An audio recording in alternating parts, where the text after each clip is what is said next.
don't know if you know me. I'm the coordinator of the seminar series for the Net Zero Center, and this is our second seminar. We will take a break and then resume in October. Today we are very pleased to have here John Dirkman, directly from the United States, giving us a presentation. So I will just read a short bio, and then we can start. John has 25 years of experience as a product manager, and he currently provides product and manages programs for advanced, integrated, smart grid and cybersecurity systems.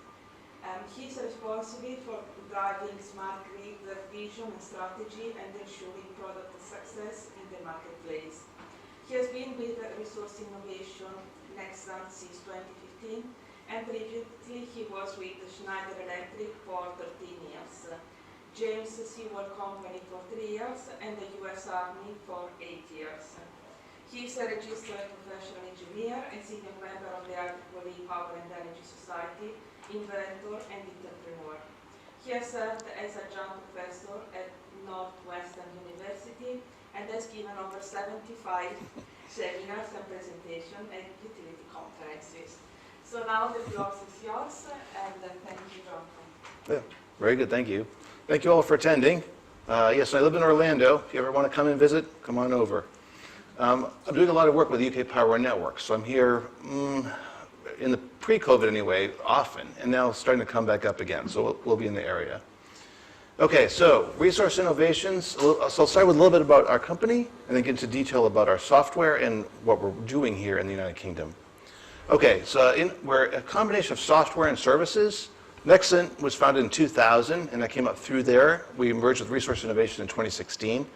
Resource Innovation is really more a provider of energy efficiency services. Okay, I'm on the software side, so I do more of the smart grid type work, but the two fit together.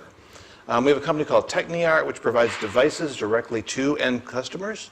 We're around 650 employees, and we have 14 offices primarily in North America. Many energy engineers, and interesting fact is we have a product called iHedge, which is used for financial transmission rights. So the cost of moving a block of power from point A to point B, and every year over $3 billion of energy is managed through our software. All right, so what we provide, a list of software here, and I'm going to go into especially Grid 360 in more detail because that's the product that I manage most directly, and also what we're implementing for UK Power. For T&D, transmission, distribution, analytics, and optimization. And actually, do me a favor and raise your hand if you are or electrical engineer or an engineer along those lines. Okay, and raise your hand if you're an outside. You're coming more from a net zero perspective from an outside. Okay, all right. So I'll try to explain the acronyms as I go. We have a product called DARP, which is Day Ahead Reactive Planning. We're implementing in Ireland for IRGrid, and I've got a slide on that as well. Some tools for external network modeling to help network models operate faster, process faster. We have some tools for long-term distributed energy resource and electric vehicle processing and forecasting to help utility understand the changes in the network over time. iHedge, of course, for financial transmission rights. iEnergy is a tool for workflow modeling and customer engagement. We're implementing that at Southern California Edison, in the United States, as well as in many other locations, including UK Power Networks. And we also we're working on a new product to consolidate charging data from electric vehicles and then manage that and provide that back to the utility to give them better insight into their charging operations. We partner with a security firm called Ontario for cybersecurity, and it's also part of a grant project we're working on, and I've got some details on that. And then on the right-hand side is really more of our services. A lot of grid modernization work. Engineers looking at and helping utilities better understand their network, better understand how to move forward along their path to net zero. Customer strategy, customer initiatives, looking at different ways to promote energy efficiency, right? So in the US and UK and other places, the government says, okay, utility, you need to promote energy efficiency. Utility says, well, I don't really want to because I prefer to sell energy. And they say, well, sorry, you have to do it. So we work with them to enable that, to find the best way to move forward and make sure that money is being spent properly. And then this is open format. So any questions, please go ahead and raise your hand and ask. Okay, just a slide showing the customers we work with, primarily in North America, but we do work with software side all around the world. We're partners in the middle here with some of the larger service providers, GE, Hitachi, and we work a lot with the ISOs in North America, independent system operators, which are managers of the large power systems. And of course, many different business partners as well. So what is Grid 360? Well, it's a software tool that does a number of things. Our origins are the engines that power GE, Hitachi, Toshiba, and Smarter Grid Solutions, bless you, systems for energy management systems, distribution management systems, and then distributed energy resource management systems. So these are software systems that basically help a utility understand what's going on currently with their network and how the network will be operate the next day, the next week, the next month, the next year, and provide that insight. Not a simple thing. These networks are vast, millions of endpoints, millions of customers connecting. A lot of it's underground, right? They have limited information on those networks. So that's part of our mission, is to help them better understand, better manage and map those networks. So state estimation is a tool that takes measurement information and validates it to help understand the current network state of the grid. Optimal power flow says these are the paths that electricity can go down. It's a mesh network typically in urban areas, and there's different ways that the power can run. So one thing we're doing with UK Power Networks is looking at giving them more flexibility. And that's a term you'll probably hear more and more, to basically manage load better, to avoid having to dig up the streets of London and put in larger conductors, larger transformers, which nobody wants. Nobody wants to happen. And then with our software, we can generate warnings. We can say, these are things you can do to better manage your voltage and better manage your power and better manage your unbalance within your networks. Then we add the ability to analyze anything that the modern grid can experience. And this is part of the challenge, is the grid is changing even faster and faster than it was in the past. Customers are doing things with their interconnection points that weren't in the past, like solar and wind and energy storage and electric vehicles. Sometimes the utilities know about this, sometimes they don't. And when they don't, they can be surprised by it, right? There was an article in the San Francisco Chronicle about 2 years ago where a homeowner spent about $20,000 to put solar on their roof. And then they went to interconnect, and the utility said, we can't interconnect you. There's already too much generation on this transformer. And they said, well, we spent $20,000, and they said, sorry, we can't do it. Unless you pay to upgrade that transformer, which is a lot more. It was a mess. And that caused a lot of angst, especially in California. Energy costs are very high, so there's an incentive, there's a payback to put in solar. So everybody and their brother is doing it. And so that's part of it too, is modeling that network. So these are actually screenshots from our Grid 360 application. I've got larger ones to show you too. But to say, where are the hot spots, right, with loading or with voltage or unbalance right now, tomorrow, and in the future, and how can you mitigate those? We have some tools for load profiling to generate typical load curves for the different load points. And then the short term, meaning hours ahead or days ahead, and the long term, meaning years ahead, months or years ahead of forecasting, both with load and with DER. And DER is distributed energy resources. It's kind of a general phrase for really solar, wind, energy storage, demand response, different things that can impact the grid, impact the loading, especially on the grid. We have some tools to manage independent grids, looking at behind-the-meter assets. So here's a screenshot. This is actually some work we did with Kenter in the Netherlands that shows behind the meter. So there's an interconnection point, and this is a factory. And Kenter helps manage some of the devices and operations inside that factory. So a customer can connect, they can open up their individual assets, and then look at how those are behaving. So kind of looking at the grid all the way from the customer up to through the control room.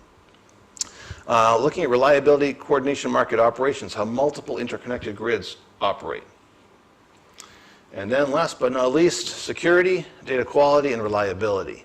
So looking at cybersecurity, modeling of communication channels, looking at the threat vectors and the most vulnerable points within a grid, and helping utility prepare for any type of cyber attack. That's part of the grant project too, and I'll talk about that a little bit more. And then looking at transformer and meter assignment, phase assignment, basically improving the quality of the underlying network model. Okay? Again, it's expensive, it's complicated to do. there's best ways to do it, and we work with utilities to help them do that. And we're also, this is also part of the DOE grant project in the United States, and I'll talk about that as well. Okay, move on. So as an example of what we're doing for Southern California Edison is our iEnergy and Grid 360 interconnection process. Interconnection is a customer wants to do something with their grid. So they start with this screen. And maybe they just want to purchase a new refrigerator or a washing machine. They want to know what rebates are available. Or maybe they want to do something more complicated, like they want a Nest thermostat or solar or EV charger. So they can go in and they can say, what are my options for this? What contractors are available to install these? And what are my options for different devices? And what rebates does the utility offer? This is actually a screenshot from our iEnergy product of a workflow we created. So each of these is a form, and this could be a customer registering, engineers looking at the impacts to the grid, offering up different rebates, offering up potentially financial loans for some of the larger build-outs, looking at possibly construction engineering studies, very complex workflow. And then in the background, in Grid 360, we can calculate the hosting capacity, right? Which means how much can this grid accommodate, this transformer, the feeder, and then the substation. So we look at the existing, how is the network currently behaving and loaded, what's forecasted within the next day, week, months ahead, and then how much reserve do you want to keep on that feeder? Okay, and then in the background, we can then do that calculation and serve it up to the customer and say, yes, you can, or no, you can't. And the advantage with this is the utility then knows that customer might do something, right? They might know, oh, I've got 8 customers on this transformer that want to put in electric vehicle charging, right? Which is going to increase my load. I need to be ready for that. Or solar, or that offset thereof. Okay, so for UK Power Networks, I like to start at the bottom right. The goal is to decarbonize via electrification. Okay, electrify the bus fleet of London, right? And also electric heat pumps as well. Accelerate interconnection, make it easier for people to interconnect for greater flexibility, especially from energy storage perspective, and a generation from renewable perspective. Defer load reinforcement. Again, don't dig up the streets of London to put in larger conductors. That would cause major chaos and they would be very unpopular. So we're looking at better ways to manage that load without having to do that reinforcement. Mitigating effects of outages, right? When a customer is impacted, are there ways to do some switching to restore power more quickly? Reduce that manual switching through automation and provide a platform for the future. For this project, we're partnering with Smarter Grid Solutions up in Glasgow and a company called GreenSync over in Australia for the market piece of this. So then I like to kind of go down through this, a bit of a flow chart, and these are screenshots. So load and generation forecast. How is the grid going to behave? How's it behaving now? How will it behave tomorrow? From that, we can generate loading and voltage heat maps to show those hot spots on the network. We can run a contingency analysis, which means if I have an outage on a meshed network, how much load can I still serve through the remainder of that network? So it's an important planning function that utilities undertake. And then this is a screenshot from Smarter Grid Solutions A&M Strata product, do dispatch. So to start, we had a phase 1, which is common, is setting up the systems. Flex Connect was really looking at curtailment from overgeneration, especially from wind. Okay, so doing that forecast, doing that dispatch, lowering the power as required. Now, nobody likes to curtail, right? Because that's energy that is being generated but not able to be used. And in an electrical system, you always have to balance supply and demand, always. So if you have increased demand or decreased demand, that changes the frequency, right, of the network. It's 60 hertz in North America, 50 hertz in the UK. And then if you don't do that, you can have outages, very serious outages. So it's important then to say we might need to do curtailment. And that was at phase 2. Phase 3 was called Flex Services. And that's looking at using iEnergy to enroll and contract for services. So they can say, we are forecasting more load in this area. We'd like to incentivize more generation, more solar, more wind, or energy storage for flexibility to shift those load and generation times. So with that, they can post tenders. And a flexibility participant can log in, they can see what's available, they can bid, or they can say, I'd be interested in doing this. Is there an interest in that? So along the top there, we have the commercial market platform, the forecasting piece, the power flow, fault, and contingency analysis piece, and optimization, and then the state estimation. And those are our products. They combine to form the core A&M platform. And you can see that also that the user can use Grid 360 to connect and view just what if analysis, right? What if I have more EV in this area? Or what if I put in a new switch in this open point? How can I better balance power, provide more flexibility? Along the bottom there, in orange, are all the integrations. So we bring in weather information so we can do forecasting. We can talk to National Grid as the transmission system operator to do that larger bulk scale curtailment requests. We can talk to the aggregators, some of these companies that are providing these services, like demand response or distributed energy resources. Or we can go through their distribution management system, which to talk directly to devices, really depending on the size and how they're organized.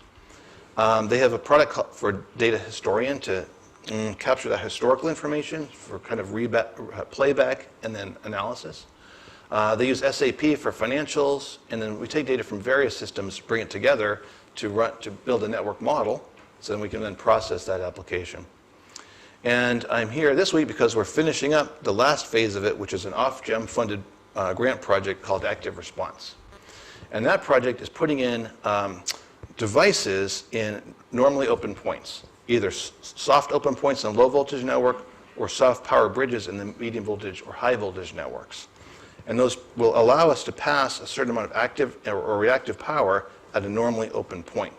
These are brand new devices. I have some here. Yes, these are going in now up in Stevenage. Some of them are very large. Like the soft power bridge is huge. It takes a crane to put into place. It's on the high voltage side. And again, it can pass a certain amount of active or reactive power to provide more flexibility in how that load is served and shifted.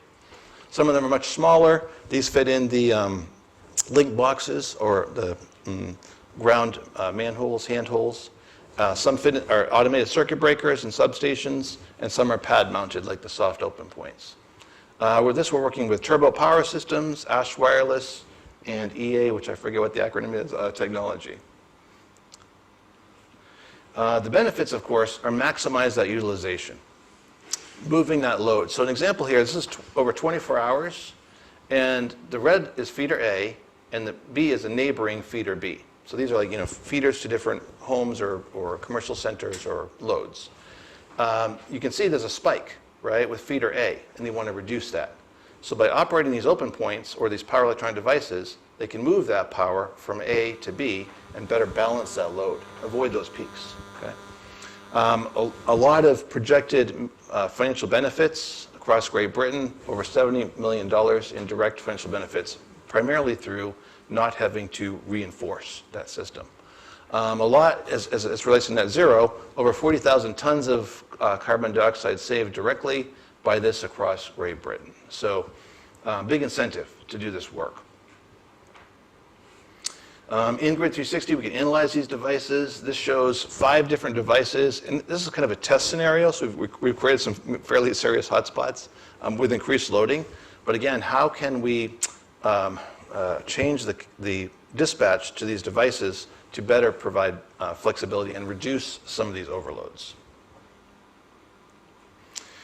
Now in Ireland, we're using those same engines to power our day-ahead reactive planning tool, or DARP, or as they call it, their voltage trajectory tool. So what they're most worried about is all of the variable renewable resources, primarily wind, right? Raising or lowering the voltage on the system. They're required by law to keep voltage within a certain band. If you get too high, you get over voltage conditions. If you get too low, you have brownouts or blackouts, right? So it's a physics problem. We analyze thousands of nodes, interconnected nodes within their network, and we look at how the voltage will change. As there's more generation, it tends to increase voltage. Okay? Less generation or more load tends to decrease voltage. So what we do is we look and say, over 48 hours, how do we expect that to change? And through that, we have a forecasting tool. We look at both the generation of conventional generators and wind generators and the interconnection, meaning connection to UK. We have a real-time network model coming from the energy management system. So they have kind of their data organized, and we import it. We look at outages and availability of equipment. Not all equipment is always available. We look at contingencies. Again, if there's an outage on a certain location, how much power can we still provide? Then we look at how can we manage voltage, okay? One of the components of electricity is called reactive power. It influences voltage. So we can look at different devices, like static VAR compensators, static synchronous compensators, and generators to add or remove some reactive power and then influence voltage accordingly. There's transformers with automatic load tap changers. These are huge devices. They're mechanical devices. The more they move, the faster they wear out. So utility says, well, we'd like to move them the least amount possible. Okay, so we have an objective function that runs that says, given the expected conditions, this is how we think you should pre-position these devices and to reduce that movement. So it's a big business case for this. And of course, as more variable generation comes online, it's required. We can look at switchable capacitors and reactors. Again, those can influence voltage, and looking at the profiles of different or ranges of operating conditions on different areas of the grid. So we just finished a major testing phase there. A number of my colleagues were over in Dublin and up in Belfast working with the system operators to test this. This goes into a control room, right? Their number one goal is to keep the lights on, right? The software has to work perfectly all of the time. There's a standby and a backup, right? Data centers, to make sure this is all working perfectly. Okay, I'll keep going. So now I'm going to talk about some of the grant projects we're working on. And this is kind of how we met, is to look at the different ways to collaborate, okay? Ofgem here and DOE, ARPA-E in the United States have millions of dollars or pounds of investment grant money available to do this kind of work. To say, how can we better do this kind of work? So the top one here is basically saying, how can more sensors in the distribution network improve either modeling or the visibility or the control within those distribution networks? So working with Arizona State University, Arizona Public Service, which is a large utility in Arizona, of course, also, to look at, again, how can we better build models? How can we monitor? How can we control? And one of my sub-projects there is working on a technology to market strategy. So a big challenge is taking work that is produced in academic settings and then making that work in a control room. Okay, because there's a voyage, there's a journey to get there. We have an industry advisory board. There's about a dozen different utilities, and we have roughly every twice a year. There's a presentation by the students and the professors. They say this is the piece we built. There's about 12 different subtasks of it, and then the utilities can say, oh, this is great, or can you change this a little bit or modify this a little bit, and to make it even more valuable. So it's fun. It's very fun. It's a big challenge to kind of cross that bridge. The middle one is stochastic optimal power flow for real-time management of distributed renewable generation and demand responses. These all have really long names. But this is working with Sandia National Labs, PJM, which is in New Jersey. MISO is Midwest ISO. NREL is our National Renewable Energy Laboratory in Colorado. To look at, again, kind of the variability of especially wind generation, but also to a degree solar, and how can we better model that, and can we better economically dispatch or commit these different resources. So again, supply and demand have to match all of the time. So it's very important to try to do that forecasting as best you can and prepare for that. Yeah. What's the optimization part? The optimization part in this case is looking at, it kind of goes back to the IR grid example, right? Looking at ways to, if we predict a problem with voltage or with loading, how can we mitigate that? Whether it's either through curtailment or through energy storage or through demand response for load shifting or load shaving. There's also sometimes with UK Power Networks, we can use those soft open points or soft power bridges to balance power better. We can move some load from feeder A to feeder B, for example. And so there's a calculation and optimization behind that. Yeah. I've got about a dozen slides on the whole optimization, but I was going to save that for another time. And then we can do, demand response. So demand response is, can we reduce load in certain areas or shift that load to basically make sure we can balance supply and demand. And then last but not least is a project we're working on with a consortium between the United States and Israel to look at cybersecurity for energy systems. So either electric or gas or solar generation. And Arava Power, Duquesne Light near Pittsburgh, Arizona Public Service, Delek, who actually operates refineries. And so this is all about research, development, testing, commercialization of software to harden these underlying systems.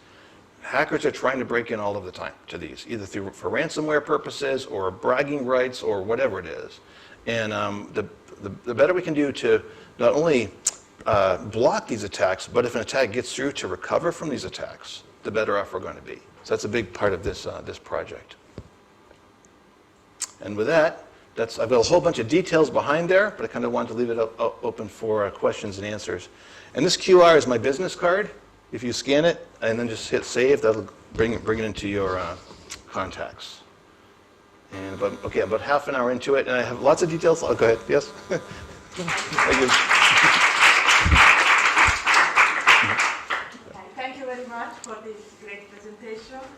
So the scope of this seminar is to present interdisciplinary projects, so I think you did that very well. So initially, obviously, your presentation was showing how your software can help utilities, but then in the last part, you show more of interdisciplinary projects with university, with NMES, and with MISO, and many other entities. So we can see a collaboration of many different disciplines. Yes. So this was really perfect. Thank you very much. Yeah. So before now I won't talk anymore, I just want to ask if there are any other questions following the previous one for John. Any questions? I have a question. Yes. Obviously. Okay. Oh, sorry. Yeah. Go ahead. Yeah, obviously all the projects are very individual, so it depends on what country you're looking at, what region, even within a country. Yes. But then my question would be, how can you just transfer knowledge from previous projects to another one, or from country to country? To what extent are the solutions scalable as well, or Yes. transferable? Yes, that's a great question, and that's an important question. So I've got some colleagues with DOE ARPA-E, and every year they spend money on these different projects. I went to the Innovation Summit, and I walked up and down. There were probably 200 different booths with different things that people are doing. How do we disseminate that, right? How do we make sure people know about that? So one thing I'm working with DOE ARPA-E on is they have a YouTube channel. So maybe we could record a 1-minute summary and have it searchable. So if someone in another country wants to know, I have a challenge with solar and energy storage or electric vehicles or whatever it is, they can search for that and find it that way. It's just one idea.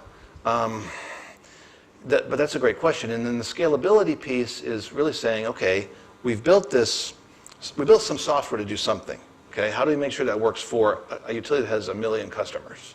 And that's all through the design process, testing process, and then integration with these other systems process. So yeah, that's a huge challenge. And if you could think of better ways to do it, I'm all ears, because the more people know about the work that we collectively are doing, the better. Yeah. Yeah. Can I ask about how far your work goes into system resilience against, say, physical? You talk about cybersecurity, but what about physical threats? Storms, wildfires, floods, terrorism, whatever. Either in terms of working at the inherent design of the system to have a minimal level of resilience, or prioritising recovery actions after that. Is that a territory you've started to explore, or? That's an interesting question. So we look at it, I guess, from a more, we don't look at it in exactly that way, but the utilities have a process they go through. They say, what if we have, this substation was bombed? Or what if someone, and this happens unfortunately quite a lot, what if someone drives into this utility pole and takes it down, right? They map their most critical customers, meaning anyone on life support systems or fire stations, police stations that need to have power. They try to supply multiple paths to get there. So the software can be used to model that, and it can be used to do that kind of analysis. It's not really a service we provide, but an end result that the customer can undertake with the software. Yeah, yeah, good question. Good.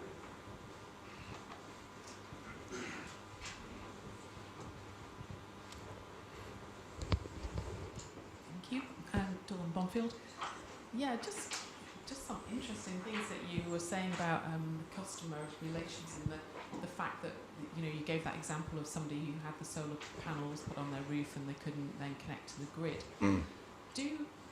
In the UK, is there legislation around that? Because that would be terrible if that happened, wouldn't it? Right. And do you need to connect to the grid in order to use that energy that you've generated for powering your electric vehicle, for example, or can you take it directly and power your own appliances or whatever? Mm. And then the other thing was about, I saw, I think on your website before I came in, that you had done some work on vertically aligned solar panels in fields. Yes. I wondered if you could say something about that as well. Sure, sure.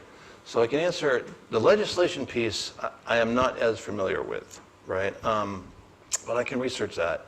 Then the connectivity piece is a good question. So most customers, for example, I looked at putting solar panels on my roof in the United States. I'm in an area with a lot of trees. So the solar panel installer said, you're not a really good candidate. In Florida, we don't have fall or winter, so the leaves are on most all of the time. Anyway, I said, could I just disconnect from the grid altogether? He said, sure, if you can talk to your neighbor into putting solar on their roof and share it, and then you put in a large amount of energy storage devices, like Tesla Powerwalls. But the cost of that will be, much more than I wanted to spend, okay? So the answer is, yes, it's possible, but it's very difficult to make sure you have power when you want it all the time. Yeah, that's and it's something Tesla was looking at with the Tesla Powerwalls, and then the solar, something different Sunrun and SunVerge and other companies offer to customers. Yeah, but the problem is, of course, then there's also something called grid defection, which means if my neighbor puts solar panels up on both sides, they're reducing their load, but the utility still has to maintain the infrastructure. So my bill goes up, and we're seeing this. We're seeing this more and more. Yeah, and we're going to see it here in the UK too. Yeah, and I look around. There's plenty of rooftop available in London for solar. Plenty. Energy costs are, I don't know I don't know the payback analysis. Like how long it would take to recover those costs. 2 to 3 to 4 to 5 years, somewhere in that range, probably. But Why would your cost go up if your neighbours had solar panels? I mean, could that happen in the UK? oh yes. So yeah, it's because the utility company has to provide service to all customers, or wants to provide service to all customers, okay? So all of the poles, all of the wires, all the transformers, all the infrastructure, and they've spent a lot of money on nuclear power plants or natural gas plants or generating plants, okay? They still have to recoup those costs. So if my neighbors are basically spending less money on electricity, the utility needs money, so they're going to come to me, and my bill is going to end up going up. Yeah, yeah. And then your last question was on, what was your last question? Sorry. Oh, yeah. Yeah, so we do a lot of energy efficiency type work, and we do a lot of energy and engineering studies. So a utility might come to us and say, we are curious about putting vertically aligned solar. We have this much real estate available, but we want to have this much of generation. So we'll say, okay, we can construct different ways to do that. And that's handled through kind of a different group in our company. But that's the type of work we do, and we partner with other companies to do that work as well. Yeah, yeah. And the other thing that's interesting is, over my career, about 25 years, I've seen a lot of things happen, like solar. Solar overgeneration is something no engineer predicted would happen like 20 years ago. It wasn't even on the radar screen, all right? And we're seeing it happen. So I think what we're going to see is we're going to see solar panels become more and more efficient. We're going to see new technology come online, new ways to generate. That's going to cause more variability in the grid as well. So it's a good thing, but it's just a lot more variability over time. Yeah. Good questions. Good questions. Yeah. Yes. Leading on from your question, if your neighbour has solar panels, how do larger companies that are building renewable energy, like solar fields, how does that affect sort of the grid pricing and things? Sure. That seems a bit unfair. Yes, well, it's because I want to incentivize, I want the more solar generation as possible. But it's true, like companies like Google, Apple, Microsoft they want to be proactive, right? And they want to approach net zero. The problem would be, yes, sure, Google and Apple and Amazon are very large consumers of electricity in their data centers, okay? Especially in their data centers. So if they have increased solar generation, then they purchase less power from the electric company. And you're right. So then, like I said before, the utility then still has to maintain all of their infrastructure. Yeah, and it's something that nobody talks about because I don't think anyone wants to talk about it, but it's a problem, right? As they defect, right, from the grid, that impacts everyone else. Yeah. And it's really looking at long term. So we can say, okay, if we've got the city of San Francisco and we've got Salesforce and we've got, you name it, Facebook, and if they're reducing their load and we expect them to reduce their load, what do we need to do as a utility, right? And that long-term forecasting. And that's something else we provide as well, and that's kind of a soft science to look at different rate structures, different adoption of different technologies, and how that can impact the grid as well. So, yeah. How much would the infrastructure need to be changed to be using renewable energy in the same way that they're currently using renewable? Right. So that's a great question. So it's really part of it is problem number one, I suppose, in the United States anyway, is overgeneration, like the example I gave, right? So one way is to look at putting in bigger transformers, bigger conductors, but that's expensive. The other way is energy storage. Energy storage is probably the best solution, but it's expensive. Those batteries they're available, but all the lithium, the mining involved, the processing involved is expensive and also has environmental impacts. No perfect solution. Again, I'm hoping for some new technology to come along and help to mitigate that. So I think I look at it as more of a local problem, but then it aggregates up to a more utility level problem. Yeah. I know companies like Microsoft and Google, they get these green credits for investing in solar panel fields. Yes. So is there any incentive for them to be investing in energy storage as well to accommodate the solar panel fields as well? Just something. Yeah, that's a good question. Because I know that, decarbonization, it really does incentivize the generation piece of it, the wind or the solar. I don't know, I'll research that. I'm not so sure how much the government is tuned into this problem. I know they are. But what they are doing to help incentivize or mitigate it, I'm not sure. Yeah, that's a good question, too. Good, yeah.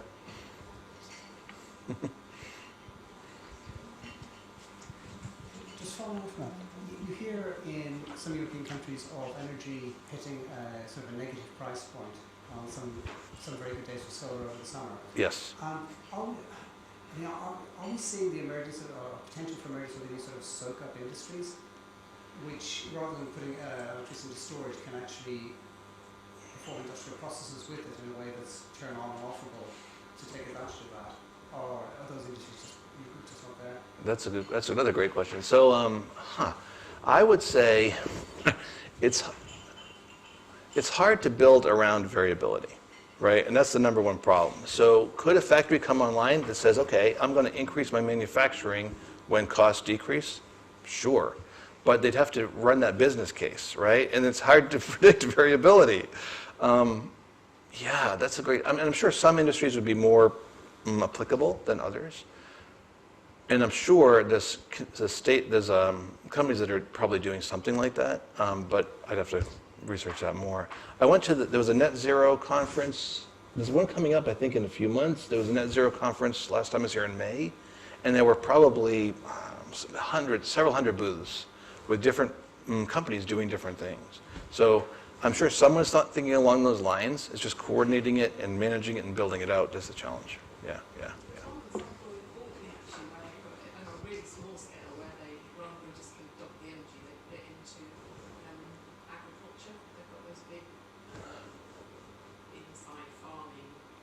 Things, and the energy just goes in there as a bit of a surplus. Yeah. There's also energy storage that involves lifting large weights. This is kind of interesting too. So, right, so the energy, the price, maybe the negative price, they need absorbed, and then they lift these blocks, right? And then, of course, when the energy price goes high, they drop them, and then they use that to generate. I haven't seen any yet, but I've seen designs of them anyway. Yeah. I think there's one in Scotland. Yeah. Probably.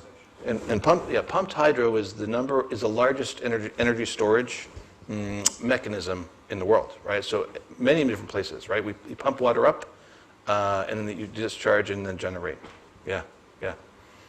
Yes. In the UK, I believe we still have a national pricing system for electricity. Yes. Do you think that's sustainable in the long term? Probably not. Probably not. There's certainly some level of oversight required. But one of the things that a catchphrase is transactive energy. So saying, my neighbor can put solar panels on his roof, right? I can't. Well, I'm willing to buy power from my neighbor. And that would be a very localized marketplace. We'll see. There's a long way. The thing is, that's just so outside of a utilities business model, right, to provide that. So it's a journey to get there, but I think it makes sense in the long term. Yeah, yeah. So I think we are having a great discussion, but maybe we just pause it here because finally the catering has been sorted, and because I want also to give you a bit of a break. But I think the discussion was very interesting because we touch on an aspect that's customers, the impact on customers, and particularly the customers that are more vulnerable, that Yes. they cannot afford the innovation, Yes. and the impact of innovation on those customers. So this is a fantastic interdisciplinary discussion that we are having, which is quite aligned with what we do in the Net Zero Center. So I think discussion is great. John will probably stay here a bit if you want to ask him questions directly. But as I promised, there is catering, so I want to give you a bit of time for coffee if you want, or biscuits. But you can come maybe to ask questions to John, so discuss with each other.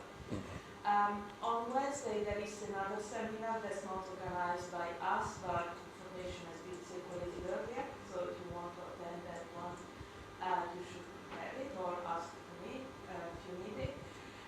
And then we really thank John again for his time and his fantastic presentation. Thank you. Thank you.